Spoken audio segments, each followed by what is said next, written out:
What's happening? What's up? Welcome back to the Classics, the cinematic movie podcast brings you back to actually Super Throwback to the Classics, Super Throwback September, taking it back all the way back to 20 plus years of movie entertainment. I'm your guy, Danger Neff, and today it's a little bit of a special show today, as we are going to talk some kind of beat stuff that's happening here. But I actually have a special host with me today who's going to be helping us out for the next few weeks, which I'm going to cover. Ladies and gentlemen, you guys have heard him before on The Matrix. Welcome back, Leland Harrison, my buddy Lund. Hey, what's up, people? Glad to be here, back in the way back. What's going on, man? How you been? Oh, man, I've been good. You know, I'm just ready for these movies that are coming out. Yeah. We're recording on a Monday instead of our typical Tuesday that we normally do. Did you catch any football? I caught a little bit of the Cowboy sports. Game. Yeah, just a little bit. But do you enjoy sports ball? Yeah, but usually I kind of need something to distract me while I was doing it. Like I was having a real in-depth conversation about Batman with a friend while I was watching the game. So the game's going on. Batman's on your mind, though. You know, am I getting that right? Yeah. Well, actually, my friend, he was talking. I was actually talking about coming to watch or speak about our movie for today, and he's like, "Oh, you're talking about." And I was like, "Oh, watch that. I have to go watch that movie." And he's like, "Oh, you're talking about the Joker, right?" And I was like, "No."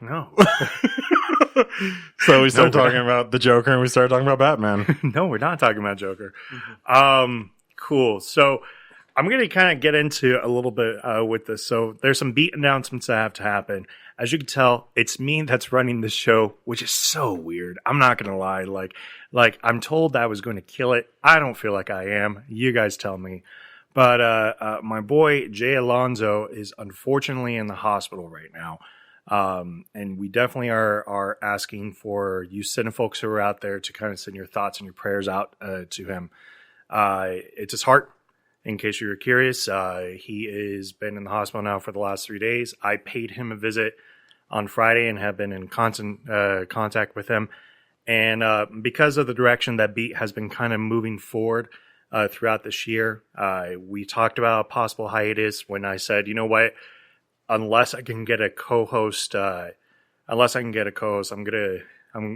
ahead and go on hiatus. And he was like, no. He really wanted to push it otherwise. So luckily, Lund here has been very gracious in helping us out, and this is a temporary thing. But you know, hopefully, this can lead to more opportunities for him, obviously. But definitely, please keep your minds, thoughts, and hearts out for Jay Alonso as he recovers and recuperates. Hopefully, he knows we love him. I definitely miss him for sure. Get better, JJ. So, how about some more beat news? So, more beat news.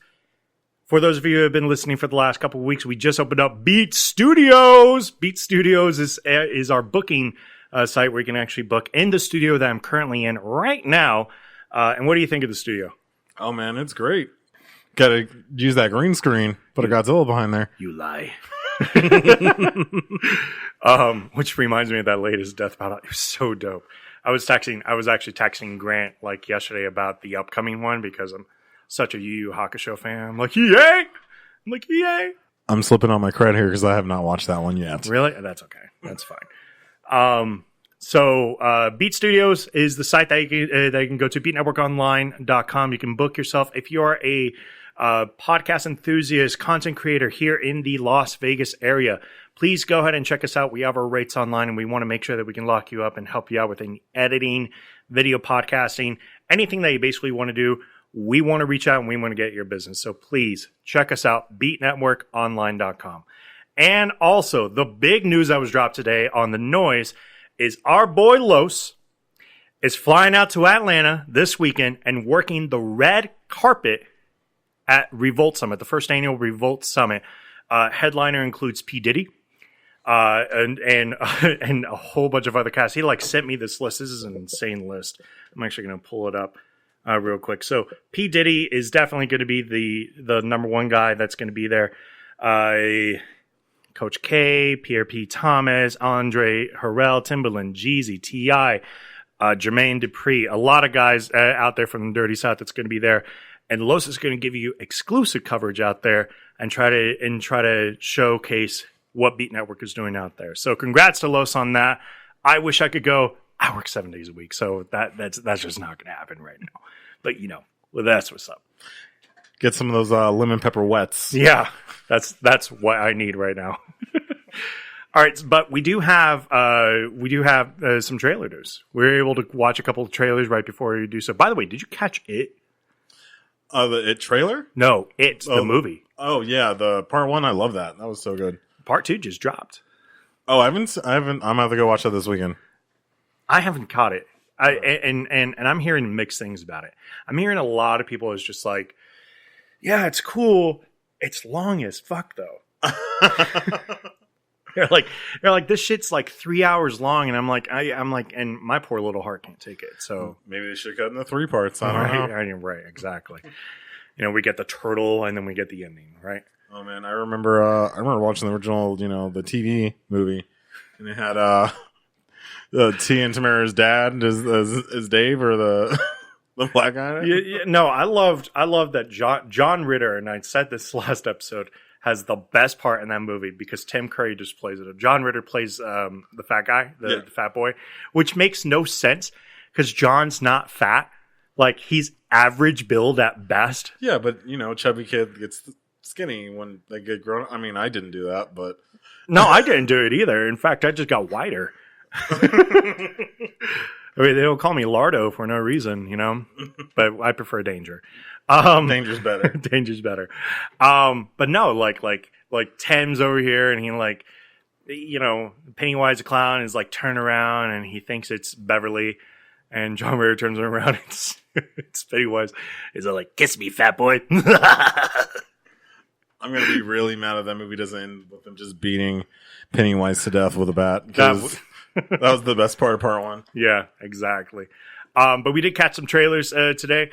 We caught Bad Boys 3, Bad Boys for Life. And I'm gonna let you kick this one off. What'd you think of it? Oh my god, I'm super excited for that. Like, Bad Boys 1, pretty good. Bad Boys 2, y'all saw Hot Fuzz. You know what's up with that. Bad Boys 2 is the bomb. 3 looks like it's gonna be crazy. Like, we got Martin Lawrence back wherever he's been, because he ain't been anything since Bad Boys 2. No, not really. The last thing I remember him is Welcome Home, Roscoe Jenkins. Yeah. But looks like he's back. We got Will Smith is, something on Martin Lawrence. He's looking a little frumpy, don't you think? Yeah, I mean, he's a little fluffy now, but what's he like? 48? He's almost 50 or something? I think he's over 50. But is Will Smith older than him? Aren't they about the same age? I know they're close to the same age, but the way they made this movie sound like they're like, yeah, I'm retiring now. It's all like, weren't you trying to retire last movie? Like, why haven't you retired, Murtaugh? Yeah, well, I mean, that's the joke, right? the black cop's like, I gotta retire. And that's I'm too old for this. That's what I loved about the Lethal Weapon movies, was that the very first movie, Murtaugh wants to retire. Yeah. He made 4 fucking more movies. Right. That series went on for like a decade. So he wanted to retire for 10 plus years. Yeah. Yeah, Martin's got to be 55 now. Yeah. So, I mean, yeah, that is retirement age, but it's, it's looking a little frumpy. Oh, man, that's fine, though. Look, I love Will, and I appreciate the fact that, he hasn't really aged in the last 20 years.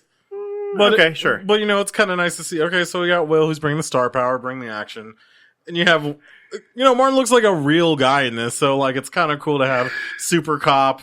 And that was always kind of the point of Bad Boys originally, was all right, you got Super Cop, and then you kind of got the regular Family Man cop. And now I feel now that it's however many years later, it really exemplifies that, because Martin really looks like a cop that needs to retire. I love how all the action sequences had nothing to do with Martin Lawrence. It was always Will, sliding across the floor in this purple haze, and Martin's only thing was him dissing other white people singing the Bad Boys theme song, and he's all the lyrics, it'd take a long time to learn. Look, that joke landed hard. But, I mean, there was that one thing I can say I like about the trailer, it looks like they haven't spoiled all the good parts, which happens so much in movies nowadays. It looks like there's some sort of shootout that's going to go on that Martin's going to get a chance to go off on. So that would be my bet. I'll put a dollar on that. You put a dollar on that? Yeah, he's gonna have some sort of crazy bullet time scene where he puts it in. Trust. So, Bad Boys for Life does drop on January 17th of 2020. So it's like right around the corner. And I think that's a good area for it to kind of land at, because January movies are always they're always really hit or miss. You either get the movie that just dominates the box office for like a while, or you get nothing until April. Right. I mean, I think that's good. I mean, look, it's an action movie, but obviously he's not gonna go up with like the summer blockbuster. So it gives it some legs, a chance to breathe. Right. The next trailer that I'm pumped for, and so I have to put a little bit of a backstory on this. The first time I saw I guess we can now call it the prequel or the first movie, don't know what you want to call it now, was only a few years ago. And I remember liking the movie, but I was like, yeah, this is like a tad bit long. We're talking about, of course, the sequel to The Shining, Doctor Sleep, starring Edwin McGregor. I kind of have no idea what this movie is going to be all about. Like, it's like a revisitation of of Stephen King's, one of Stephen King's best stories put out there. And, obviously when you're taking a movie like The Shining, you have Stanley Kubrick who directed this, and Nicholson was just so fantastic, as well as, oh my Lord, it's not Sissy Spacek. Lily Tomlin was? No, it wasn't Lily Tomlin. Oh man, this is so bad. What is? You know what? I'm just gonna look was this it up. Shelley Duvall? Or? I think it is Shelley. I think you're right. Yeah, I'm pretty certain it's Shelley Duvall now. Yeah, it's Shelley Duvall. Yeah. I was like saying there, I was like, it's not Sissy Spacek. It starts with an S. I know that. Yeah, man. Like, it looked great. It really did. Go ahead. Well, what's so good about this is there's a lot of contention about like the original, Shining, because the Kubrick version, differentiated so much from the book, and Stephen King renounced it. So obviously they're saying, yeah, it's like inspired by the Stephen King book, and it does look like it's more. I mean, it's definitely a sequel to the movie version, which I think was excellent. It was like obviously a visionary movie, Stanley Kubrick. So. Yeah, I mean, I think when you have a crazy legacy like that, crazy, background, you make a sequel. Like, I'm getting some really cool vibes off this movie. I'm getting some sort of you have, because it's like you have Ian McGregor and he's like, grown version of the boy in the movie. And then, he kind of has like this new, I mean, I don't want to say like apprentice, but like there's a new girl with the shine, and he tells her about it, and we kind of got like this sort of like Stranger Things feel because people are after her. It did have a Stranger Things feel, and I think that's what's going to resonate a lot with the new fans, especially because a lot of Stranger Things is based upon like this other world. Mm-hmm. Apparently, a world you can travel to, no problem, by the way. But it's like this other world they could travel to, that some of the things just don't make sense in this world, and you're trying to wrap your head around it. And especially in this movie, you get a sense of eeriness that not only you get the eeriness that's coming back, with the twins, obviously, the bathtub, obviously, but I really, really like the double red doors and the red mist, not blood, but like a red mist that's coming out, and you're like, what the fuck is behind that door? Yeah, I feel like we're going to get some crazy visuals. Like, I think we're going to get almost, because a lot of it's happening in the mind. Like, I feel like we're going to get some, almost like Spider-Man Mysterio type visuals, or just crazy stuff going on. And I'm into that. Any kind of, anything weird, I'm about. So let's just see some crazy visuals. Let's get a crazy storyline. Let's get some creepy, because they show sort of like the adversaries. Who knows what they got going on? They eat shine or something. I don't know. Yeah, I don't. That's the one thing I don't. And forgive me for not being like a fan. But what is actually The Shining? Like, did they ever explain that? Well, I think The Shine is supposed to be kind of like the sixth sense. It's like the special, it's like... It's the light inside Pennywise that, Like if you're makes you dump babies out of your butt or whatever. Yeah, I mean, like it's been so long since I read like the actual book, but like, yeah, it's like a sixth sense. And it's like if you have it, you can sense things are happening, and you can see visions, and you can talk to other people with the shine without speaking to them, like telepathy. So it's just like that other sense. It's like a mind's eye type of thing, or like the second sight. The last thing on this is that I was really shocked to see like when this, like I'm looking at the trailer and I'm like, oh, okay, this is like the thing that's going to be there Halloween next year, September of next year, right? Because it really felt like this movie's like coming out like in the future. No. This comes out November 8th. Yeah, coming out. That's insane to just think about, where it's like, because we were all thinking, oh, well, it's going to probably take best horror flick of this year. We're all really excited. We followed all the casting news and whatnot. But no, this could really, really sneak in and just like steal the show. Hey man, hedge your bets. If you want someone to beat you, might as well be you. Right, exactly. All right. So this being Super Throwback September, the 90s movies of all time. When you think of 90s movies, Lund, what are some movies that come to mind, or what are some things that makes a 90s movie feel like a 90s movie? Oh man, 90s movie. So like a lot of times there's sort of like a downtrodden type of character, like down to earth kind of characters. You know, it's very like, I mean, I almost want to say, you know, you're talking about, you know, like kind of like your Happy Gilmores, you know, like you're a Kindergarten Cop, sort of like Arnold being goofy. You know, it's like, you know, the premise is insane, but the actual character is someone that could exist. Right. And it was funny because we were talking about this last time. I was like, what else like makes a 90s movie? There were a lot of, I didn't even think about this, but there are a lot of like 90s movies that for some odd reason stars an animal. So like Air Bud, Operation Dumbo Drop, God,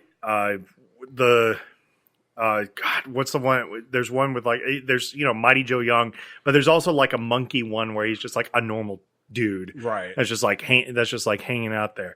And for some odd reason, I remember the 90s being littered with these shitty movies that were so bad that I didn't care for them as a kid, but it's like they grew on you, and they grew on you so hard. Another 90s thing, the mismatch, right?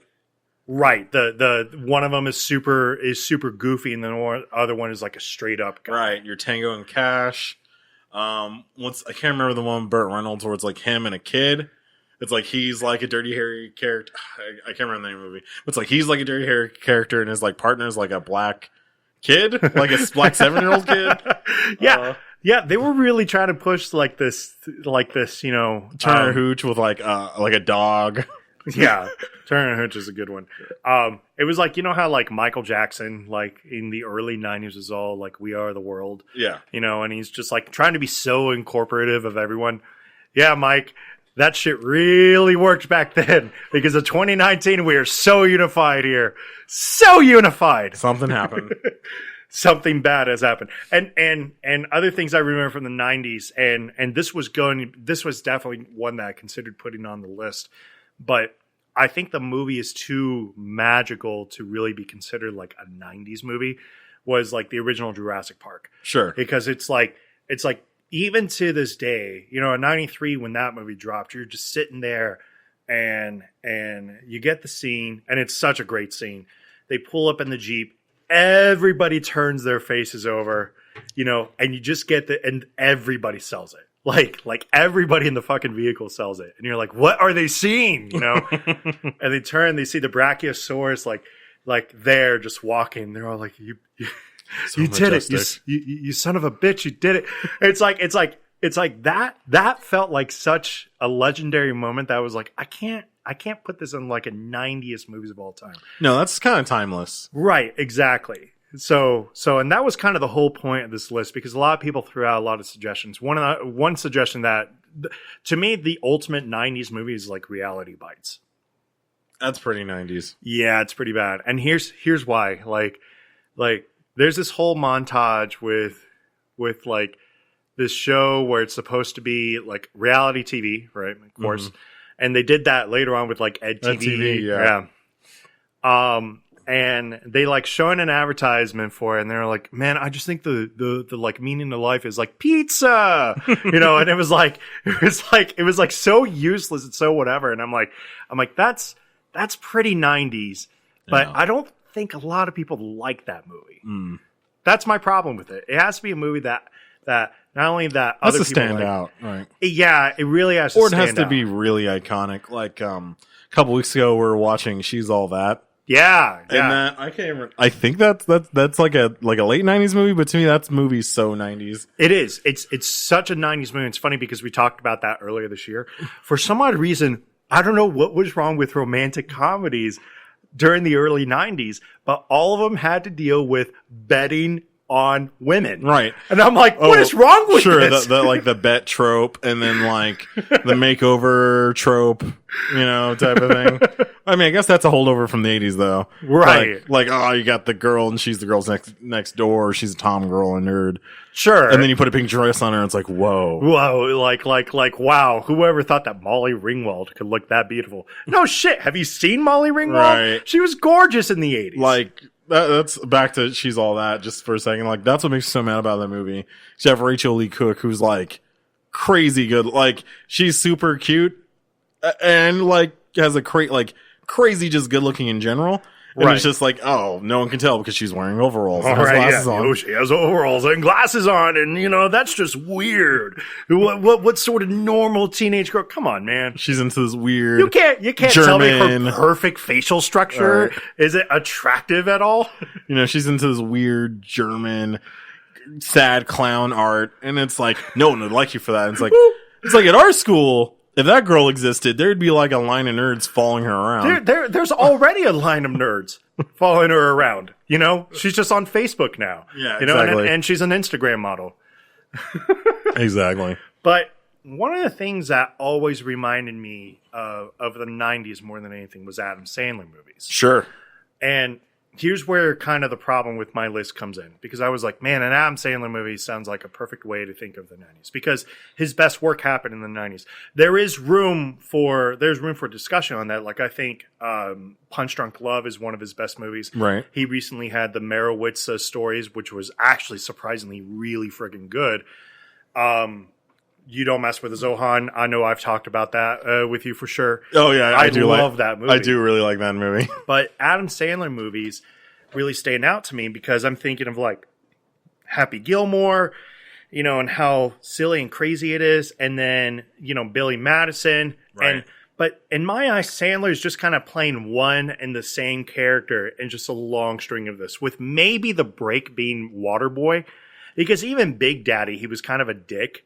Right, he's kind of like, that's just like Happy Gilmore grown up, or like, Billy Madison, like, oh, when he grows up, this is what he becomes. Right, exactly. And so like afterwards, I sat there, and Big Daddy came out in 2000, and I sat there at the end of it. I was like, the problem with it is that I could literally say, pick your favorite Adam Sandler movie. And usually people are going to go all over the list. They're going to say Happy Gilmore. They're going to say Waterboy. Well, we've done Waterboy. Okay, well, what about Big Daddy? Big Daddy is 2000s. What about Wedding Singer? Wedding Singer is great, but is it great because of Adam Sandler or is it great because of Drew Barrymore? And that kind of gets into a little bit of a discussion. So I threw out Adam Sandler.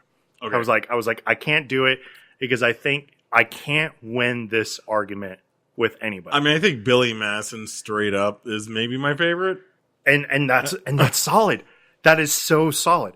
So I thought about this and I said, Sandler was such an icon during that time, but the star that probably had the most potential at the time was actually a co-star in Billy Madison, although he was uncredited for it.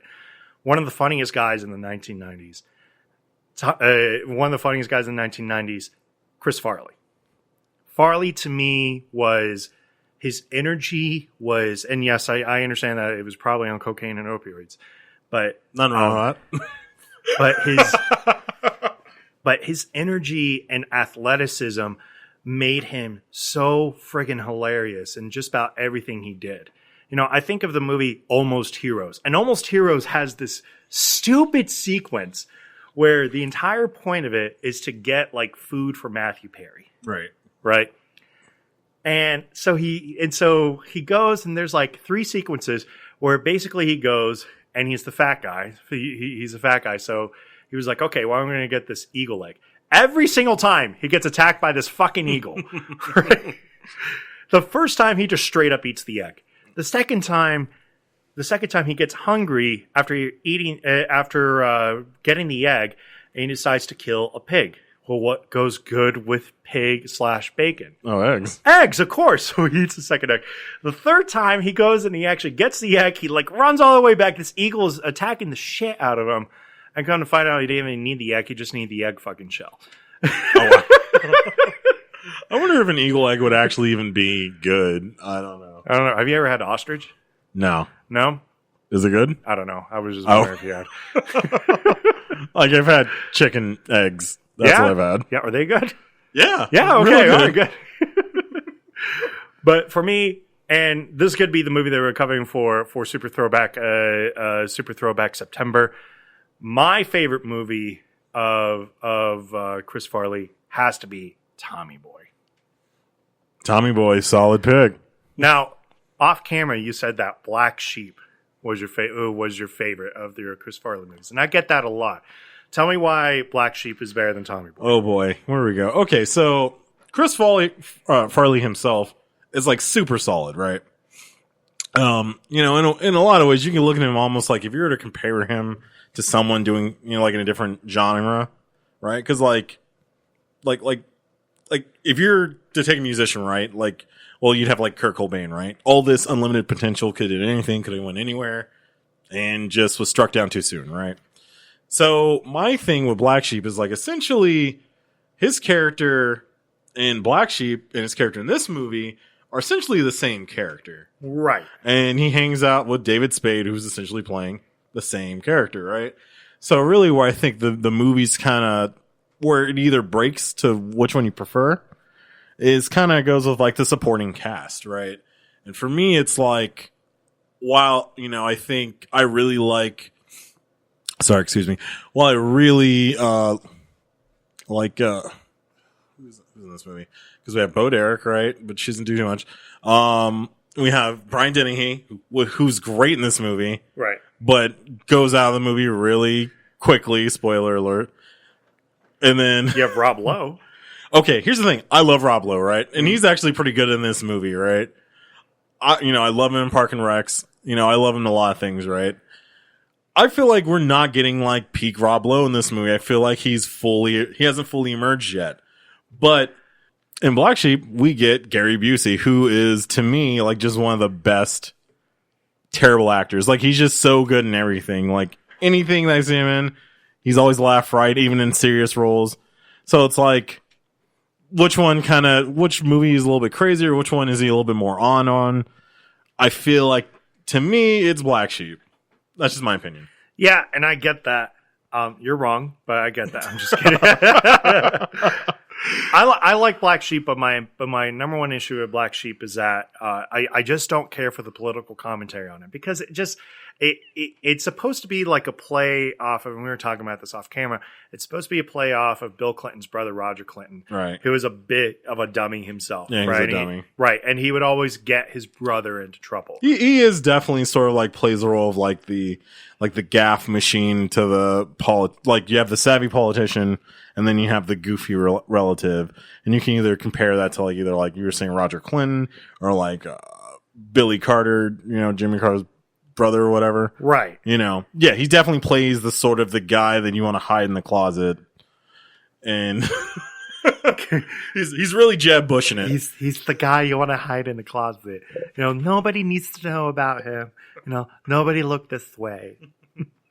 Yeah, it's true.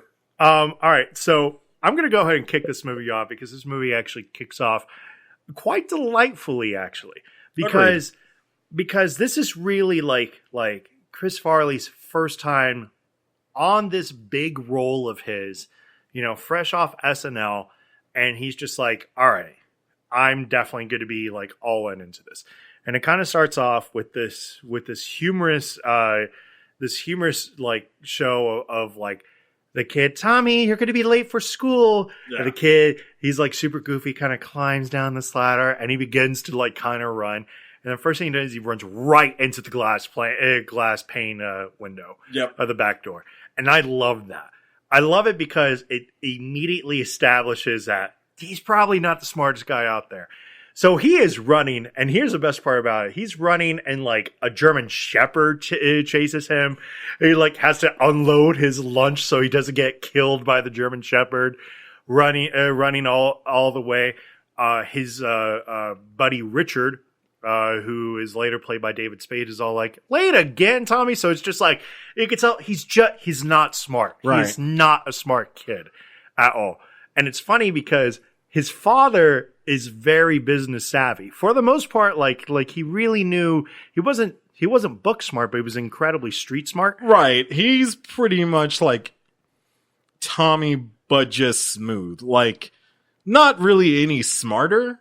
Right. But just like if you just took all the rough edge and rounded it around, that's exactly, who Thomas Sr. Right. But that's why I love about his father so much, because he's not dumb. He's just not book smart. He's smart in his own ways. So it was like, in a way, this is kind of like a comeuppance for Tommy a little bit to kind of learn like who exactly he's supposed to be.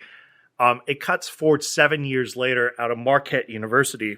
Right. We get like the second intro. Right. It's like the intro. It's, oh, hey, there's Chris Farley. He's like running late, but he still has time to kind of like, hey, how's it going? Yeah, and like stop, some girls for the chicks. I actually like, because the intro with him as the kid's pretty good, but I actually like this as more of like a introductory to who Tommy is. So he's still gaffing it about. He's still late. He's still that. He's taking this test, and it's like the last test he needs to take to graduate, and he ends up getting like a D+. Right. But there's this great question when they're asking about like the founding fathers, and it's just like, right, who ratified the Constitution? And it's right. like Thomas Jefferson, blah blah blah, and then it's like Blank Hancock. He writes in Herbie Hancock. And he is so sure of himself. He is so sure of himself. He's just like, oh yeah. See, this is what makes me like the character. Like, I feel like, he hasn't really locked down all the physical comedy so much in this one, but just like he slides in just like a great line like that. and even later on when, someone's like, put your John Hancock here, it's like, I think you'll find that it's Herbie Hancock. And just every time I die. Right. It kills me.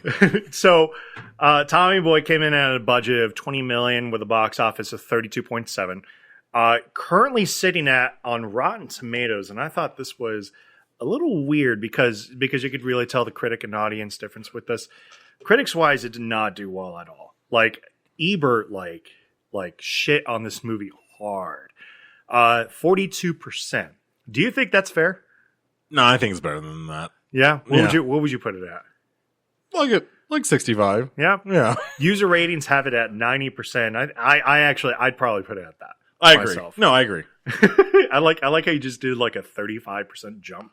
Yeah, it did take me long to convince you 35%. No, it's a good movie. It's just I really like it. I really like Chris Farley. Sure, I'll watch anything with him. I think every time he sneaks in like in a role in a movie, he's so funny. So yeah, I mean, to me, it's not my favorite Chris Farley movie, but it's still a really good comedy movie with him in it. Right. No, I just think it's funny. I just convinced you of 35%. Like if we were making a budget for a company. And I'm like, yeah, no, I think it could go up to $100,000 here. You were like set and sold on like 65. You're like, yeah, you know what? $100,000 sounds pretty good too. Hey man, so like, hey, there's the magical 35 for you. You sold it with conviction, man. Which is kind of a point of this movie as we go along. So he passes this class with a D+, and he has this line. He's just like, oh my God, I passed. I'm graduating. It's taken him 7 years to graduate Marquette University. To get like his 4-year degree, right? Right. Now, it sounds bad in 95, right? But I'm pretty certain, I know for a fact that I know people that are still in school trying to get their bachelor's degrees, and they've been in that for like 8 years. Amen. Perseverance. That, you know, we believe in you, Tasha. You know, I Get mean, it done. Never mind. Can't dead name people, man. He's like, sure, we weren't maybe the brightest guys here, and maybe we should have spent more time studying and not puking off the balcony here. But these were the greatest years of my life experience.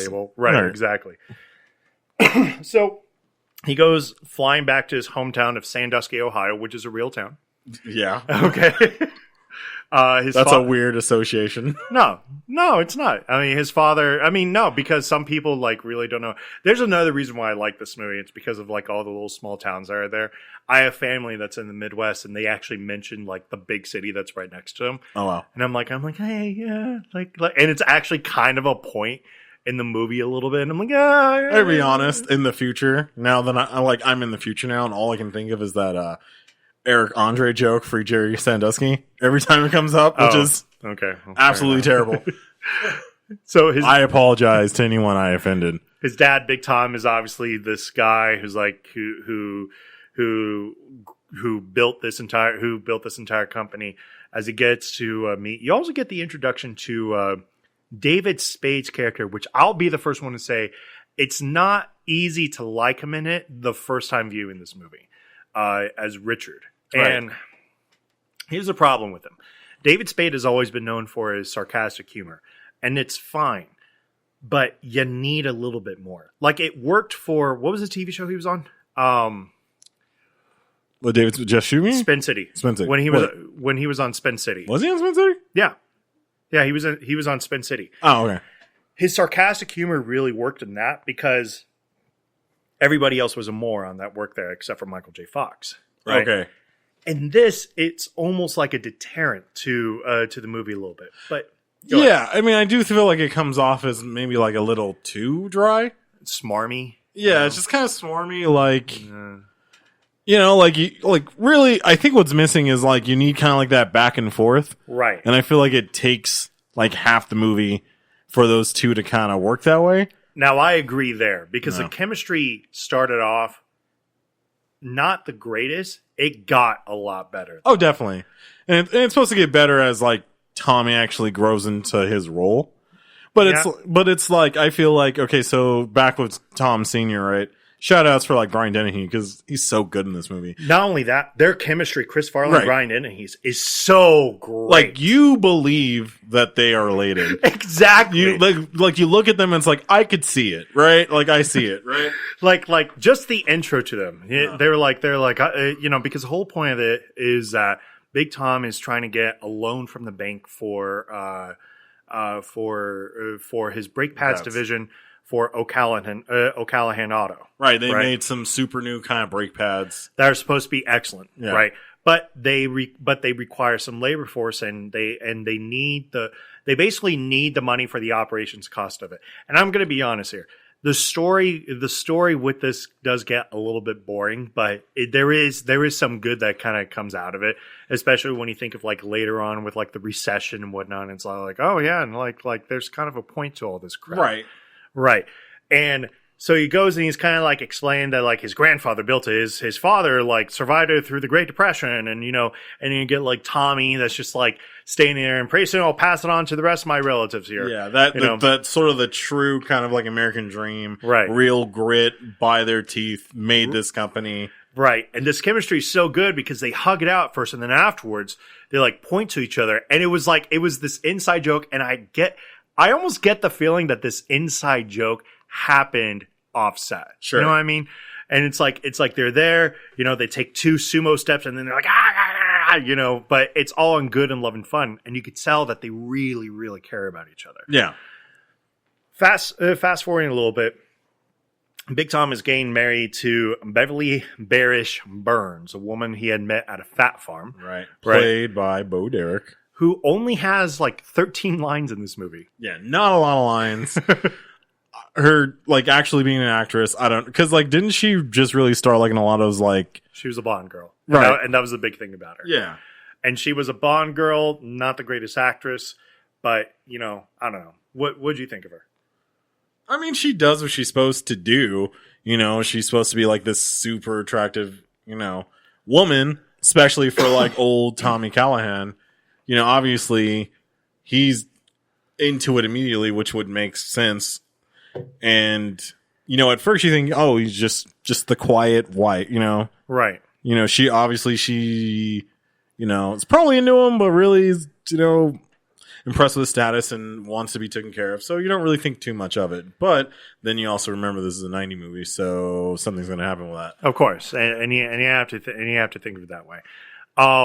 And she also brings along her son, Paul, who's played by Rob Lowe. And I gotta admit, it is a little creepy seeing, like what their backstory kind of comes out together. Yeah. Especially when you're not 100% certain, like what's going on between them. Yeah. But Paul kind of has a classic, like, he gets off a city bus, and like there's this kid that's just being annoying and like making faces at him and putting his face like on the window and whatnot. And he slams his fist into the window, basically hurting the kid in that process. Then afterwards, he's like, I think he's eating a yogurt or something like that. No, he's drinking chocolate milk. Right. That's it. He's drinking a chocolate milk. He finishes the chocolate milk. This carriage with a baby walks by while this mom is arguing with the other side and just kind of throws the bottle into the baby's carriage. Yeah. Just kind of walks off. And immediately you're just like, douchebag. That's who the he's douchebag just like is. Like he comes across when early in the movie like a slick scumbag. Exactly. Like this guy could probably get away with whatever.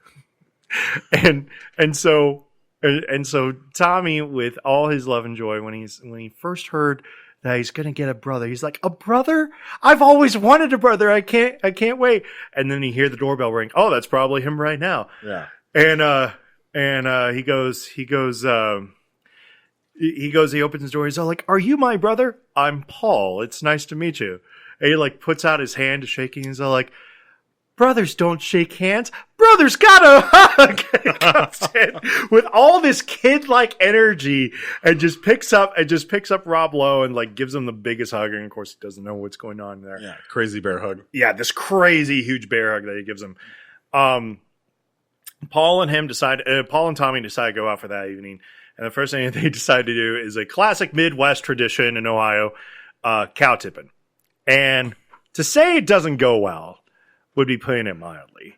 Right. I think this is where we kind of reveal that Paul also is kind of like the big selling point of this movie is kind of like that, Tommy's kind of wild and he's like this klutz.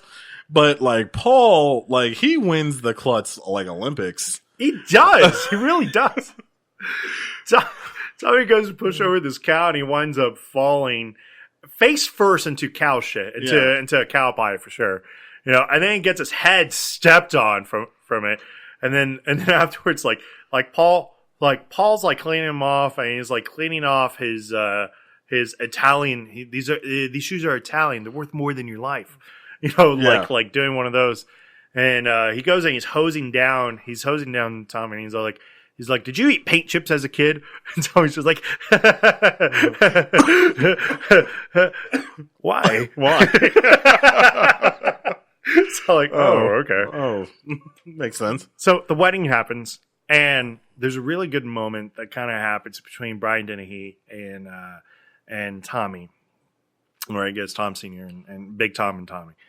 And they're kind of talking about, and it's really, really good because in a lot of sense, we all know Big Tom is older. Brian Dennehy is an old man. He's 81 now. Yeah. And so to kind of talk, he's talking with him. He's like, after your mother died, I just don't want to die alone. And Tommy is just like, Dad, I just want you to be happy, And it's like that small little connection there is what really, really made me cherish their relationship a lot. Yeah. Because it kind of reminds me of my dad also. Sure. Like my dad and I, we've been through everything. We fought, Yeah. But clearly he supported me throughout all of my endeavors, So to kind of have that like connection there and to kind of like pass on that family legacy, that's kind of the American dream. Right? No, that's amazing because like, and this is the 90s, right? So like, what's the 90s trope with like dads and sons? Well, you were never around at my baseball game, or you're never there for me, or the dad that just can't show his emotions. Right. And this just is totally like a counter of all that. Big Tom's always been there for him. He understands the faults of his son, but still loves him. He understands he has faults too. They have the super great connection. Like, it's kind of beautiful because you just don't see that, like, in movies a lot. We're just like, like, especially like son and fathers, Right, exactly. It's very like that lion sort of like, you got to challenge the old man for his throne or whatever, and there's just none of that there, and I love it. No, exactly. Like, Tommy is just happy being a goof. Yeah. And Big Tom is happy, even though he does give him like the nice office and whatnot. He's just so happy. He's happy having his son home more than anything. Right. And he doesn't want to grow old, and he doesn't want to die alone, obviously. So, you got to do what you got to do. And the wedding happens. It's wonderful. Tom gets a little drunk. In the process, Tommy has actually met with Michelle. The girl that works in the factory. Yeah, Julie Warner. Yeah. Who works there? Who's attractive? She's pretty. She's not like she's not like the classic beauty. She actually has one really good scene where like Tommy kind of takes her out on this dinghy that he has. Oh yeah. And this poor dinghy. It's sinking. Yeah.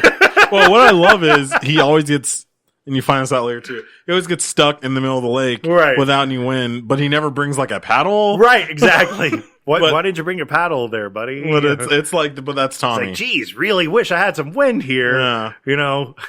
That's 100% Tommy though. And so these kids are like making fun of Tommy and his weight. And she stands up for him, like wife material, no problem. Yeah. She goes, I know your parents and I know exactly where you sleep and you're gonna pray that the cops don't find what I've done to your bodies. Right. She's all like, oh, okay. And they split. Like Tommy's yelling crap at them and they kind of keep pitching back. Right. But she gets up and says some stuff and they're done. So real quick, back to the wedding. Tom is like, so you get the introduction in Julie. Or excuse me, of Michelle Julie Warner. And Tom is in the process of like selling to somebody, and he kind of gives like kind of his classic pitch line where it's literally where he's like it's I'll tell you what, you can get a good look at a T-bone by sticking your head up a bull's ass, but I'd rather take the word of the butcher or the butcher's word for it. Right. And it's kind of funny because that was like the pitch that his dad would like make. And like, oh, okay, yeah, no problem. Like that's gonna work. Right. So that was his catchphrase essentially. So I kind of want to use it as a pickup line for girls. You can get a good look. Well, like earlier in the movie, you get a good look at T-bone by sticking your head up a bull's ass, but I'd rather take the butcher's word for it. Right. And like, we kind of don't like you kind of get what it means on surface level. Right. But then like Tommy's able later on in the movie, I'm jumping ahead, but we kind of get an idea of really what he means when he's saying that. Right. But we'll get to that. So, Big Tom at the wedding dies. He dies of a heart attack after while they're dancing, while they're dancing, which is horrible. Winds up dying. The funeral happens, and the bank once again starts getting cold feet. Tommy gives up his stockholder shares and his house as collateral to allow them to extend it out for 10 weeks or something like that. Yeah. Before the factory basically closes and it's sold to Ray Zielinski of Zielinski Auto Parts, played by the legendary Dan Aykroyd. Yes, sir. And he's so cool. And he's really great in this movie. Yeah, he's just, so great because the show's commercial. He's just one of those classics, like, I care about the American worker. Right. I care about the American automotive owner. Right. He's all like, I think his line was, he's like, I make auto parts for the American working man because that's who I am, an American working man. That's who I am. That's who I care about. And that's who I am, and that's who I care about. Right. So he's willing to loan it, and they kind of have like the side joke of whores in there, which I was like, all right, you guys are stretching there a little bit. I don't, yeah.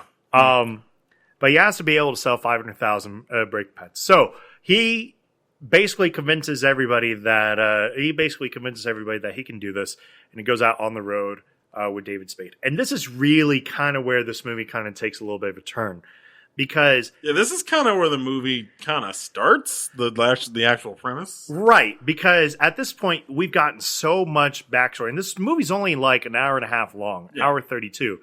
So we're basically about 30 minutes into this movie before it kind of starts, which is a little weird, but I can't really say I would cut anything out of that.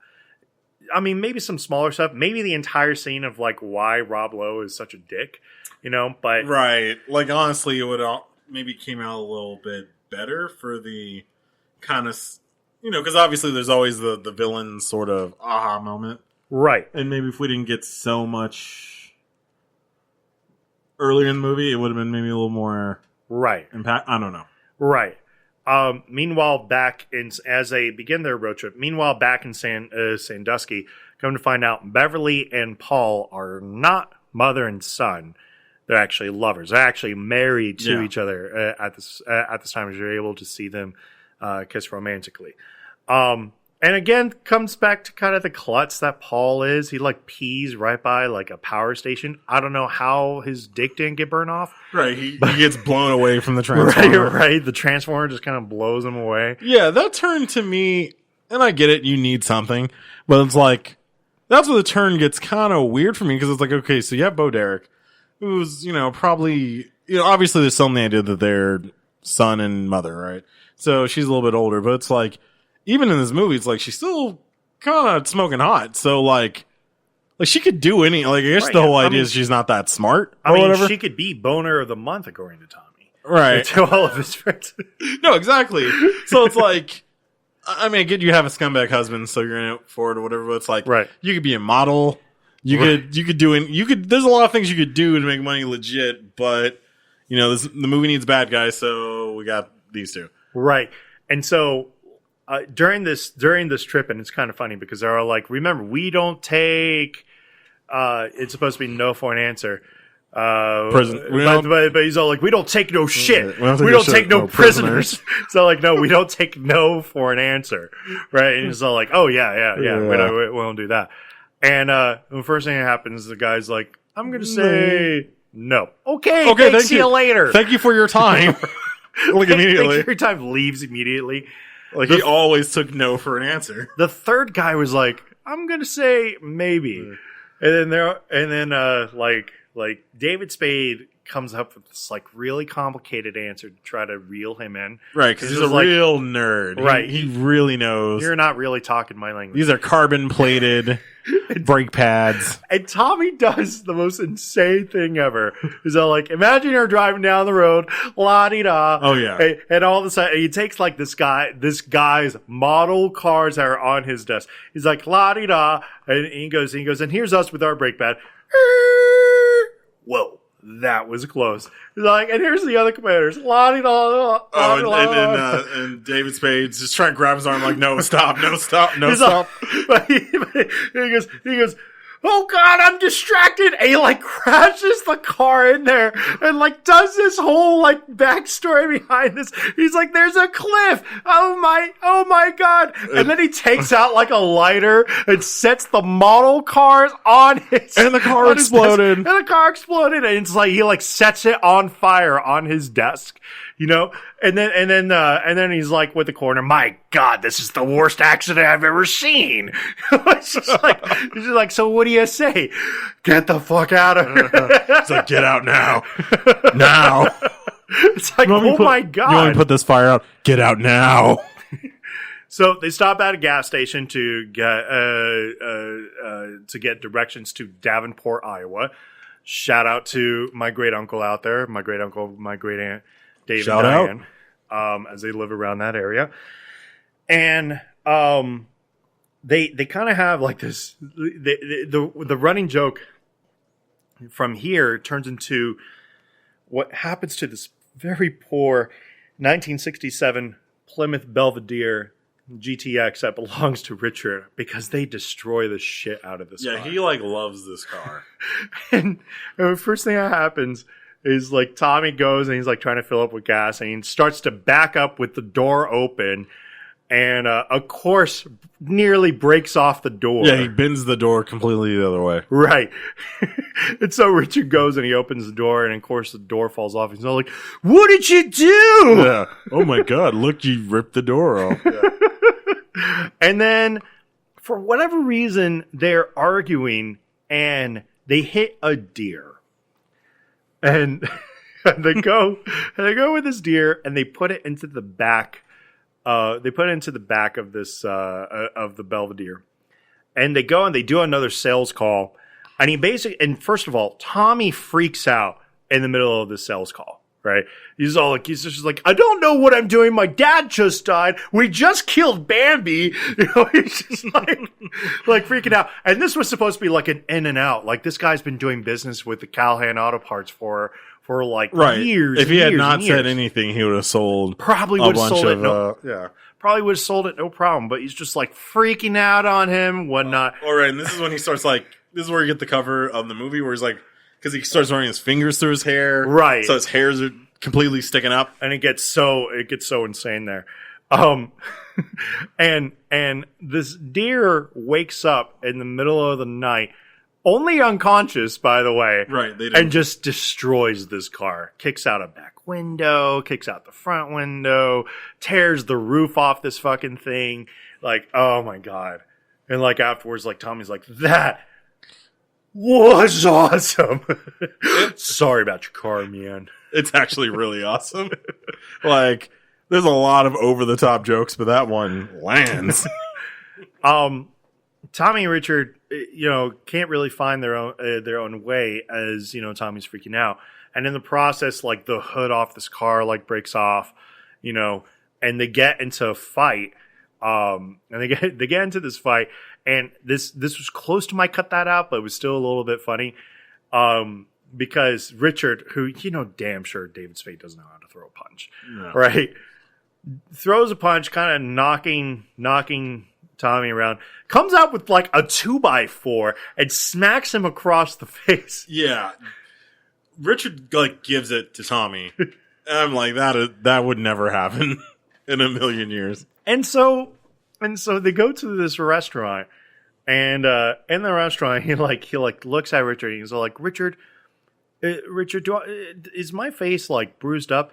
It doesn't hurt so much here, was pointing at his forehead, or here so much, which is his neck. And you see this massive bruise that's like across his face. He's like, no, don't see anything. And the waitress is like, "Oh my God, what happened to your face?" I knew it. And so Richard and so there's this whole thing that happens where it's basically a description of the chicken wing. And the idea of it was that Tommy really wanted chicken wings, but the grill was closed until dinner for that evening. So instead, he's able to basically convince the waitress to basically do so, because he was able to kind of relax and kind of work shit out. Right. There's no pressure, because either he would have failed and he would have had whatever they were going to serve him anyways, or he would have got his chicken wing. Right, exactly. But he got his chicken wings. And that's when it started to kind of come up with the idea of how he can start selling. The next customer, he finally gets us for sale. Yeah. And I mean, it's pretty cool, because he's kind of going back and forth with the guy. And the guy's whole thing was about, there's no guarantee on the box. There's no guarantee on the box, yeah. Right. And he's just like saying, well, just putting a guarantee on the box just means that you're getting a guaranteed piece of shit. Right, exactly. Like, pretty much you're just selling the guarantee. And that kind of ties into the whole T-bone up the butt. Well, kind of, because the idea is ass, you can show something that doesn't really mean it, or you can get, you can base on the reputation and the quality of the product. Right. And that's what's really going to count more than anything else. And this literally trickles into basically them saving the company at that point. Yeah, he becomes the selling machine. He actually gets enough orders in time to save the company at that point. Yeah, he becomes a closer right at that point. Lo and behold, Paul finally figuring out a way to sabotage his company. At first, he tried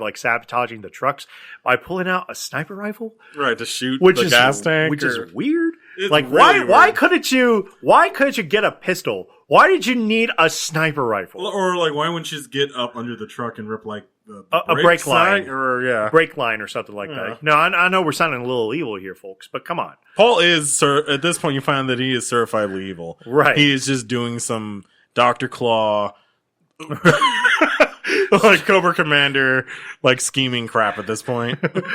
So he sabotages the company's computers, which causes a major cell. And it's kind of funny because, Michelle Brock is her name, the character, is kind of like trying to talk to him, but like the tube that you send up like orders. Like a pneumatic tube. Yeah. And it's caught onto his shirt and it just rips off his shirt. Yeah, the whole and shirt. He's just like playing it off as cool. He's just like, I gotta go. After putting on like his leather jacket and whatnot. Like your shirt just did not get ripped off of you, man. Come on. Yeah, full klutz mode. Right. So in the process, half the sales are canceled. The bank forecloses on it. They pretty much have until like 3 p.m. to close on this deal. And Beverly is going to basically sell this company to Zelensky. Yeah, she wants to sell her shares so she can get rich. Right. And, Zelensky, the Dan Aykroyd character, is going to buy them out. Right. And by the way, in the process, I got to mention one of the best jokes in the film, which is when to finally like reconcile between Tommy and David Spade, they did Fat Guy in a Little Coat. Fat Guy in a Little Coat. And Tommy puts on like Richard's way too small coat. Like Richard is like $130 soaking wet. Yeah. And Tommy is easily pushing 250. Oh, yeah. He's all like, fat guy in a little coat. Yeah. Does a little He twirl. slows it, yeah. And he's like, Richard, why won't you listen to? And he just rips a thing in half. Yeah, pretty good. So anyways, hoping that they can persuade Zelensky to reconsider, Tommy and Richard travel to Chicago, and the flight attendant in this movie was driving me nuts. They're all like, no, we have to get into Chicago by 3 p.m. today. Oh, I'm sorry. I have no way to actually get you in there. I could connect you through Salt Lake City, and that will get you into Chicago later this evening. And he's like, no, I need to go there directly. And she's like, oh, well, I can book you a flight coming back from Chicago. Does that help you out? Yeah, she was like full Martian mode. Like, oh, man. She was just not like, I don't know what it was. She was not getting it. I wanted to kill her. That's crazy. Michelle, who had left at this point, had basically witnessed at that point Beverly and Paul making out, and calls her, who you don't see is off screen, but her brother, who's a police officer in a different part in a different part of Ohio, to basically pull their records, right, and was able to kind of find some stuff out about from there. Yeah, and I don't think everything's clicking at this point, but Tommy's kind of irate that, this woman is like cheating. I mean, not cheated, but like tricked his father. Well, he doesn't necessarily know that until he gets to Chicago. No, but yeah, he knows that they're married and they're right. So he's just like, what's my family doing in there? Yeah. We get the scene. We get the scene with the flight, and again, at this, it doesn't drive the plot at all. But it's too classic not to talk about. Where they're like, hello everybody. They're like posing as flight attendants on this flight to Chicago. And they're like, they're like, this is Tommy. He's a Capricorn and he's never been laid. like as the announcement is going on, so like, oh shit. And he goes, seatbelt. he goes, seatbelts. You take one handle, you put it through together. Look, if you don't know how to buckle a seatbelt, I'll just send Tommy back there with a hammer to knock you out cold because you're a retard. I'm like, oh, they could say that. Yeah, they're just, yes, this was back in the day. You could totally say retard. Right. And then Tommy puts on a life preserver, but it's not the adult. It's the kid. And this thing only fucking goes around his neck. And he goes, pull on the little straps to be able to breathe. And this thing inflates. And I'm pretty certain that Chris Farley's choking at this point. Yeah, he's actually choking. He's like, oh, I can't breathe. He grabs some ladies, some pin, stabs the thing. Like, right. Classic joke. It's amazing. Right. So to be able to find Zelensky, they arrive in Chicago. And the first thing they did was Tommy decided to go. By the way, this ending wraps up really quick because there's only like maybe 18 minutes left in this movie at this point, and they just got in Chicago. Yeah. The first thing he does is that Tommy goes into the bank and he's like, all right, everybody listen up. This will only take a second. Everybody falls down to the ground. Yeah. The cops slide over their pistols to him. Worst cops ever, man. The worst cops ever. What do you guys do? You're supposed to be protecting the bank. Like, why even have the gun? He didn't brandish or point a gun at you and you gave up your gun. They get up to the floor with, they get up in the elevator and they just so happen to be riding with Zelensky. And Aykroyd, I gotta admit, it was kind of a classic character in this because he plays it straight and he plays it like he's a CEO, like perfectly. He goes, "You gotta look at things from my perspective, kid. The only thing I really want is a Callahan name.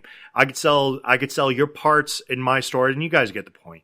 You know, he's basically just wanting the Callahan name to buy these same brake pads that he can sell at his Zelensky Auto Parts store all across the nation. Right. He's not being malicious, but really, since there's no skin in the game, really to help Tommy out, it's kind of like, well, what do you want me to do? Right, exactly. And that's the difference here between what Rob Lowe is and what Zelensky is.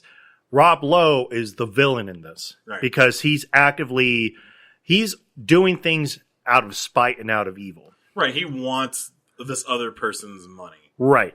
Zelensky is just the antagonist. Like, he's just trying to get his comeuppance, and then that's pretty much it. Right, exactly. Right. So, in this process, they have this brief meeting with him. They get kicked out, obviously.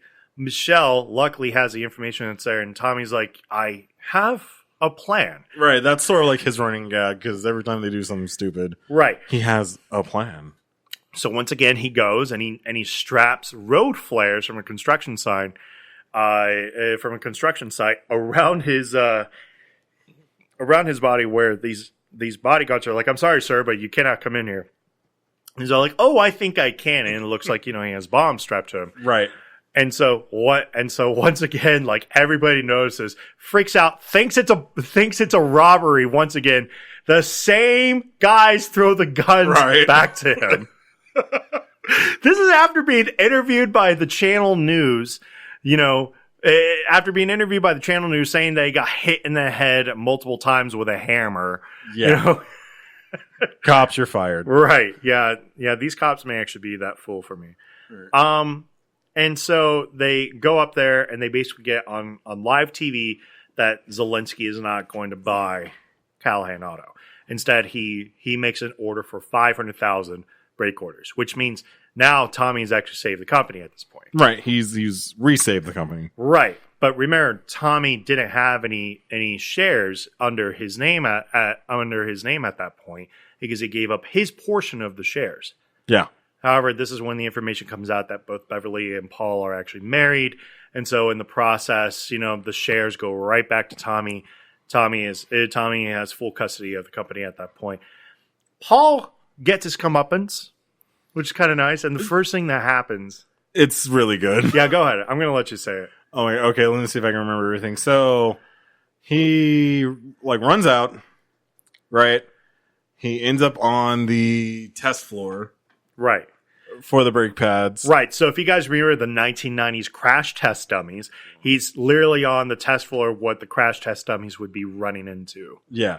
So I think he's running, he gets hit by the car, it's going, so he's stuck on the windshield. Right. You think that it's going to crash into the wall, but the brakes activate, so he gets flung instead.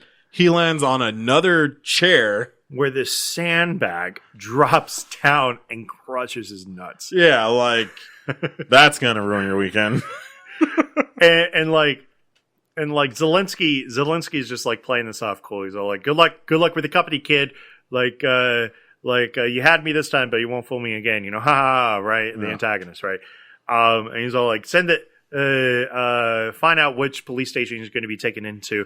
Send him a bottle of champagne and a bucket of ice. The champagne is for him to get drunk, and the bucket of ice is for his marbles, right? And say, "Get well soon, good luck," and like takes out Beverly afterwards. Yeah. Tommy gives his speech back to the plant, which was really super nice. Him and Michelle basically make up, and at the end of the movie, he's stuck on his dinghy once again, right? And this time he asks for a little influence from his dad. He still doesn't know everything that he's doing, but he's just trying to do things right. Yeah, he's doing his best. Right. And so the sail gets a little bit wet and he kind of keeps going.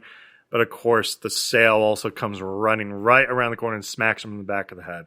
He's like, oh, geez, that's going to leave a mark. And yeah. Yep. That's Tommy Boy. That's Tommy Boy.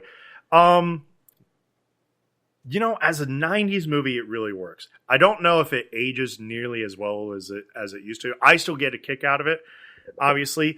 But really, like, it is a fun movie to kind of watch, at least for a first time. Yeah, I think the good parts are good. I mean, I feel like back then, maybe we're a little bit more forgiving of, like, flat space in a movie. Sure. But, yeah, the good parts are still really good.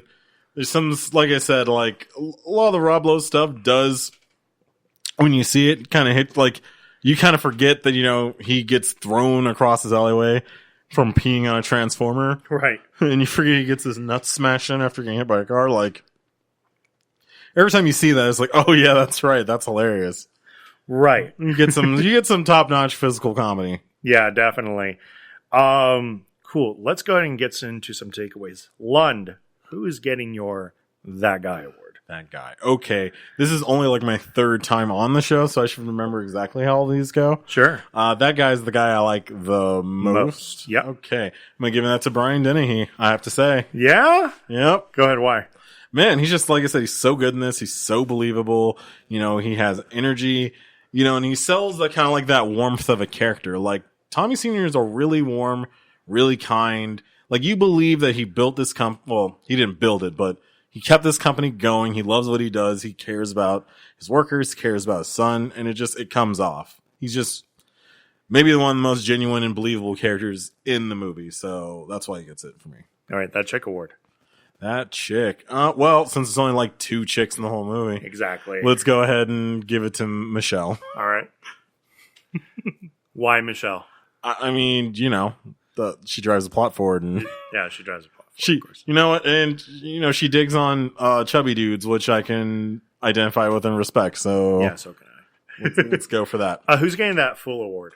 That fool. Ooh, I think it might have to go to Tommy himself. Really? Yeah, because he redeems himself in the end, but damn, does he? There's some points where he like just goes off the handle, and it's just like okay, that scene in the office of the models. That scene is amazing, but it's like, dude, you destroyed some guy's model and set it on fire on his desk. And then it was like, so do you want to buy some brake pads? Like, it's pretty good. Cut that out. Cut that out. Yeah, after that, what? I guess toss up, right? Between Richard and, Paul. Like, is there a particular scene you would cut out, though? Oh, what I would cut out. Oh, okay. So we didn't really talk about in the movie, and it kind of gets a smile, but it doesn't really age well. There's like this scene where David Spade is like looking out of the window. Yeah, and he sees a girl skinny dipping. Let's just put it that way, and he starts taking care of himself. If you know what I mean. And then Tommy comes in and he's kind of catches him, sorta. Yeah, and he's kind of making him, like embarrassed he's over shaming him over, but hey, man. Pulling it to a hot girl. We all have needs. You know what's sad about that? Like, I swear, and I feel like this must be something that got cut. Because, like, in another movie, there'd be some sort of point where David Spade would run into her. Right. And then the surprise twist is, like, they end up, getting together by the end of the movie or something. So. I agree. An iconic scene. Oh, man. Well, I mean, what would be like the classics? I mean, there's some good ones. All right, I'm gonna get off of Dennehy's nuts here for a second. I really love when they destroy that car. It's pretty good. I like how that full scene is also your most iconic scene in this. Yeah. Like, like the dance scene with his dad's really good, but I have to give it to the pure comedy. Just that not when he's destroying the car, but when the deer wakes up. Oh, when the deer wakes up. Destroys Richard's car. That's a pretty good one. Yeah. Oh, I gotta ask you now, right? Yeah, this is where. Okay. Yeah, this is like the first time you're. Yeah. Because I haven't thrown it back at you. All right. Let's see if I can do this on top of my head. Who is that guy for you? It's gonna be Tommy. Tommy in every sense of the word. Like, think of it this way: Tommy was still pretty much a 13-year-old boy when he graduated college, right? Yep. And from the time of his father's death until the end of the movie, Tommy did a lot of growing during that time. That's not to say they necessarily got smarter. He just grew, and he grew into trying to be a good man at the end of the day. Like, he's trying to do things right. There's nothing really wrong with him. He's just, he's immature. Yeah. And so because of that, like you see that, and I'll put it this way, if you were to see Tommy, like if you were to follow Tommy's life, if you're like his best friend and you saw that, you would see the most amount of growth during that second half of the movie. And it's pretty remarkable, to be honest. And he did outsmart one of the most business savvy guys out there in Zelensky. So he does pull a real Simba. He really does. He becomes Simba for me. Agreed. Hey, you know what? I might have to rethink my rankings. That's fair. Sure. All right, so that girl. I am going to give it to Michelle. Michelle played the girl next door, which is normally an 80s trope. But she was also she wasn't incompetent, basically. Right. Like she really did stand up for herself. She had no problem kind of being the person exactly who she wants to be. She has her method. She has her way. And you can criticize it all you want, but this is what's worked for me all these years. And she likes the chubs. Yeah. I like girls who like the chubs. And she totally supports too. She does help bring the resolution to the ending. Oh, absolutely. For sure. Like, she didn't figure out the stuff, then Tommy and everyone would have lost the company. So exactly. Okay, so that fool? Yep, that fool word. So there is a part of me that actually wants to give it to David Spade. Because in some ways he doesn't grow at all in this movie. He just kind of becomes a little bit more likable. Right. Like he's an adult in this movie that's like criticizing the main character. Yeah. Which is fine, but man, it doesn't age well at all. But instead I'm going to give it to the goddamn cops. Because what are you guys doing? What are they doing? This is a bank. This is a bank in a major spot. You want to know how major it is? The bank is attached to the auto parts CEO corporation company, fucking whatever, right? So they're there. Like the bank is right there. And you just allow a bank robbery with no gun? You give up your guns in the process? How bad are you? I'm imagining an alternate dimension where those are like the cops in Point Break during the last bank robbery. And then Bodhi just goes scot clean because they're just like, here's our guns, bye. Later, right. Johnny Utah. Next is cut it out, right? Yeah, cut that out. Out. I'm going to agree with you. The whole masturbation scene. Look, to be honest, the only reason why this movie I think got a PG-13 rating is literally because of that nudity scene. Yeah, because you see ass. You don't. Right, you never get to see the full, anything else. You're right. You see some ass, and you don't even get a good look at it. Like, she's diving in the pool in the process. And, right? you see her, not to get gross. You see her panties, well, right? No, I'm saying, you get to see her before she strips, and it's like, oh, that's a very attractive lady. You know what I mean? Right. And then it's just kind of like, all right, let's just pull the camera away. Also, what is she doing stripping at this motel? Yeah.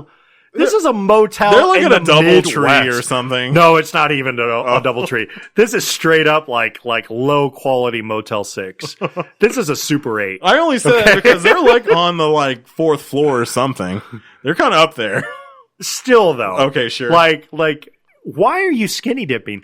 Everybody can see you. Well, that's why I was saying I thought there'd be some sort of scene where she comes back, because obviously if you're doing that either you're excited by the thrill of maybe getting caught, or I don't know. Right. I can't really follow the logic. I feel like they just need some sort of weird vacation. There's a hot girl. Someone drools over the hot girl. I know, and that annoys me. I mean, it's definitely weird now. It is. Okay. Let me see. Where am I at here? So we just did that. Cut that out. And your iconic scene. The opening scene. The opening scene is so iconic because in every sense of the word, it gives you exactly who Chris Farley is. He's fun. He's lovable. He's quick to panic, but at the same time, like, his physical comedy is so sharp and so strong. Like, all the way up to from him turning to a kid to him being the person that he is and trying to, like, you know, get to his next class, all the way up until the Herbie Hancock show, Herbie Hancock answer. It is exactly, and Farley plays it to a T in this. Look, maybe this is where my love of Chris Farley. I feel like this is where a lot of people love this guy. I love the big agile guy, the big physical guy. You know, to quote Jack Black, you need a chubby physical guy. Right, exactly. And he's that guy. I always love that guy. All right, so let's get into some quick hits. Rob Lowe played the supporting role of Tommy's stepbrother, but he is uncredited in this movie. He does not have an acting credit in this movie. That's so weird. The reason for this is because Rob was contractually obligated to Stephen King's The Stand, 1994 at the time. So he took the part simply as a favor for his friend Chris Farley. Oh, that's sweet. On the list showing the exam grades of the students at the beginning of the movie, if you look directly at the bottom, one of the names is Helen Keller, who scored an F. Well, she can't see, right? And according to David Spade, he and Chris Farley got into a physical altercation on the set. Spade had gone out for a drink with Rob Lowe the night before. Farley had become very angry and angrily repeated, "How's Rob Lowe?" David got so fed up with Chris hounding him on the subject, they threw his Diet Coke on him, to which Chris responded by throwing David into a wall and down the stairs. After the fight, Spade walked off the set and refused to continue filming. The pair would sometimes go for hours without talking to each other and talk to each other through the director. Oh my God. I know, right? I didn't know there was all that heat behind the scenes. Right. In the film 51st States, there's a Callahan Institute, which is funded by out of Sandusky, Ohio, by T.B. Callahan. This is obviously a reference to the movie. Right. Tommy Boy Callahan.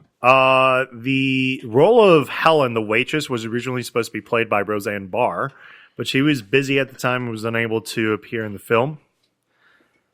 Let's see. Chris Farley wanted one of his two SNL co-stars, David Spade or Adam Sandler, for the role of Richard. Sandler, however, was already shooting Billy Madison around that time, and Spade got the role instead. Aykroyd filmed all of his scenes in 2 days. Wow. That's awesome. Yeah, what a professional. I know, right? And I'll give you the lunchbox that young Tommy is carrying at the beginning of the film while running for the school bus is a Brady Bunch lunchbox. Oh, okay. I couldn't get a good look at it. And that's Tommy Boy. I definitely want to give a special thanks here to Leland Harrison Lunn. His wife is actually sitting on the couch right now. She took a nap during half of this, but we appreciate you going strong for us here. We really do. We're a power team. You guys are a power team. These two are inseparable. As obviously, I will keep you guys up to date on Jay's progress. Last I heard, he is still in the hospital, but it does appear like he's going to be released soon. So please keep your thoughts and prayers out to him. You can always reach him. I am Jay Alonzo on his Instagram page, or you can actually leave your comments on the Back to the Classics Facebook group page, and I'm sure he would love to hear from a whole lot of people. But since we're on today's show, my man, Leland Hairston, where can everybody find you? All right, you can find me on Facebook at the Back to the Classics podcast group. I'm there. You can, so anything that you put in there, I'll see. I am also Leland Hairston on Twitter and at Instagram. Awesome. And of course, you can find me at David Danger Neff on Facebook, Instagram, and Twitter. I'm the co-host here at Back to the Classics. We got some more exciting stuff that's coming up for you guys. Unfortunately, obviously, we had to push some stuff back because of recent events. Make sure you check out Beat Studios, which, of course, is the booking site that we use for those who are up-and-coming podcasters or want to record here or use our beautiful green screen that we have here. We are more than happy to get you guys in here, so please reach out. Catch the live coverage of the Revolt Summit from Atlanta from our boy Big Los. From the boys from the noise over there. As soon as everything is filmed, it will be on beatnetworkonline.com. Of course, you can follow us on Apple Podcasts, on Spotify, on iHeartRadio. Usually Jay does this, so this is a little weird for me. On Apple Podcasts, iHeartRadio, Spreaker, Spotify. Obviously, if you search Back to the Classics, you will be able to actually find us on there. Of course, the Back to the Classics Movie Talk group is up and running on the Facebook page, so please go ahead and check that out. And let's see. Set it. Okay, and I think that's about it. I got some. Go ahead. Beat Network is also on YouTube, so like and subscribe on there too. Thank you. Yes, we are on YouTube. Please feel free to like, subscribe, comment. I promise you, I will get to your comment within a week. Say I look goofy in the Matrix video. Whatever you want, just get on there. Yes, thank you. And once again, I want to give a special thanks to Leland and his wife Kirsten for being here with us. You will catch us here next week once again recording Super Throwback September. And we're going to coming back at you. So for those of you interested, please follow us through that. And of course, once again, thanks to Leland. Thank you, sir. Thanks for having me. And I'm Danger Neff. This is Back to the Classics. You guys have a nice night. Peace.